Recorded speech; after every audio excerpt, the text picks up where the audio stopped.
The surface area of a solid sphere is 120 square centimeter. If it is cut into two halves, what would be the surface area of each hemisphere?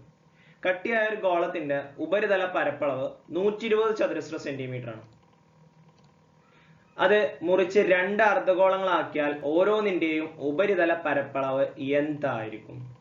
അപ്പോൾ ഒരു sphere അഥവാ ഒരു ഗോളം അതിനെ രണ്ടാക്കി മുറിച്ചു കഴിഞ്ഞാൽ അതിന്റെ ഓരോന്നിന്റെയും ഉപരിതല പരപ്പളവ് എത്രയായിരിക്കും എന്നാണ് ചോദ്യം.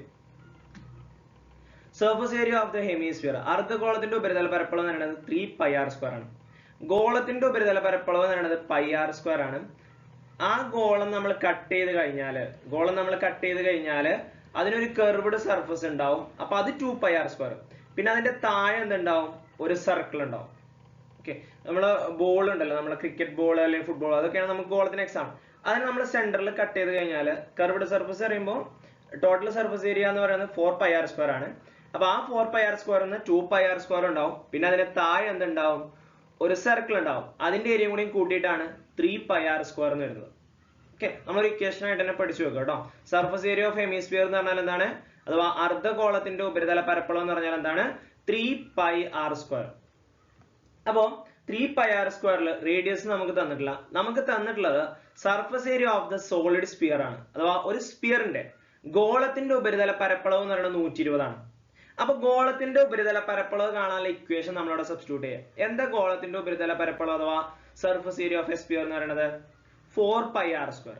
4πr² എന്ന് പറഞ്ഞാൽ 120 ആണ്. അതിൽ നിന്ന് നമുക്ക് πr² കണ്ടുപിടിക്കാലോ. 4ന് എന്ത് ചെയ്താൽ മതി? ഇപ്പുറത്തോട്ട് കൊണ്ടുവന്നാൽ മതി. 4 ഇവിടെ ഗുണിക്കാനാണ്, ഇപ്പുറം വരുമ്പോ എന്താവും? ഹരിക്കാനാവും. അപ്പൊ 120/4.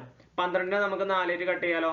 3×4 12 കിട്ടും. പിന്നെ ഇവിടെ ഒരു 0 ഉണ്ട്, അപ്പൊ 30. πr² വാല്യൂ കിട്ടി 30 ആണ്. ഓക്കെ, ഇനി നമുക്ക് നമ്മുടെ സർഫസ് ഏരിയ ഓഫ് ഹെമിസ്ഫിയർ അർദ്ധഗോളത്തിന്റെ ഉപരിതല പരപ്പളവ് സബ്സ്റ്റിറ്റ്യൂട്ട് ചെയ്യാം. സർഫസ് ഏരിയ ഓഫ് ഹെമിസ്ഫിയർ എന്ന് പറഞ്ഞാൽ 3πr² ആണ്. അതിൽ πr² വാല്യൂ 30 ആണ്. അപ്പൊ 3×30 എന്ന് വരും. 3×30 പറഞ്ഞാല് 3×3 9 കിട്ടും. പിന്നെ ഒരു 0 ഉണ്ട്, അപ്പൊ 90. അപ്പൊ 90 സെന്റിമീറ്റർ സ്ക്വയർ എന്നുണ്ട്, അഥവാ 90 ചതുരശ്ര സെന്റിമീറ്റർ. ഇതാണ് ഓരോ ഹെമിസ്ഫിയറിന്റെയും എന്താ ഉപരിതല പരപ്പളവ്.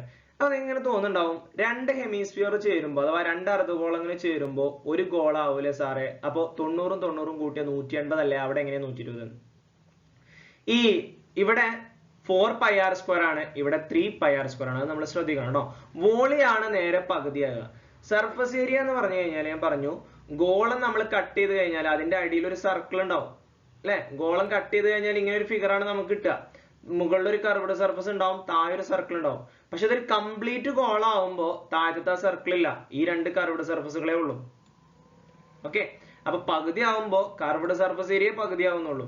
അപ്പോ ഹെമിസ്ഫിയറിന്റെ ടോട്ടൽ സർഫസ് ഏരിയയിൽ താഴെ ഒരു സർക്കിളും കൂടി ഉണ്ട്. അതുകൊണ്ടാണ് അവിടെ 3πr² എന്ന് വരുന്നത്. ഓക്കെ, അപ്പോ ഹെമിസ്ഫിയറിന്റെ ടോട്ടൽ സർഫസ് ഏരിയ അഥവാ അർദ്ധഗോളത്തിന്റെ ഉപരിതല പരപ്പളവ് എന്താണ്? 3πr². സ്ഫിയറിന്റെ ഉപരിതല പരപ്പളവ് എന്താണ്? 4πr². അഥവാ ഗോളത്തിന്റെ ഉപരിതല പരപ്പളവ് 4πr². ഓക്കെ.